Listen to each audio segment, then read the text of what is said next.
स्वरूप भेट घेत सांगितलंय की तो दलित असल्यामुळे त्याची हत्या झाली. असा निष्कर्ष काढणं अतिशय चुकीचं आहे. त्यांचं जे वक्तव्य पूर्णपणे राजकीय आहे.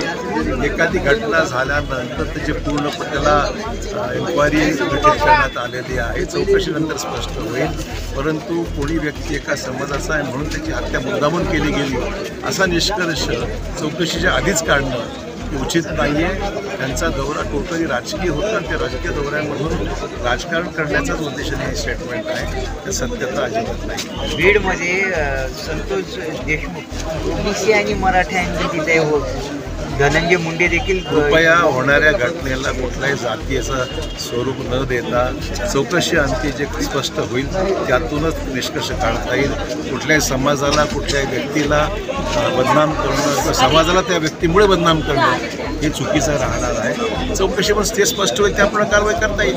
मुनगंटीवार काल म्हटले होते की उशीर मुद्दा म्हणून टाळत आहे की त्यांच्यामध्ये काही मंत्र्यांचे हात आहेत त्याच्यामुळे टाळाटाळ. कोणी सांगितलं बा कुठल्याही गोष्टीला आपण एखाद्या निष्कर्षाला चौकशी न करता येणं हे कितपत उचित आहे. पोलिसांचं काय काम आहे. राजकीय पुढाऱ्याचा निर्णय घेऊन ठरवलं की हा दोषी आणि तो दोषी आहे तर मग पोलीस कशाला आहे. आमचं म्हणणं पोलिसांनी चौकशी करून निष्पक्ष काम करावं.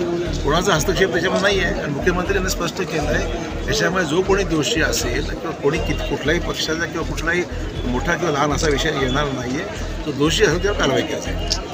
नाना पटोले यांनी काल त्यांच्यावर ऑर्थोडॉक्स लायकी असा शब्द वापरलेला आहे. मला वाटतं जनतेने त्यांची लायकी काय हे जे बोलले असतील तर मला वाटतं नाना काय बोलले मला माहीत आहे. तुम्ही सांगताय हे म्हणून मी त्याला उत्तर देतो आहे.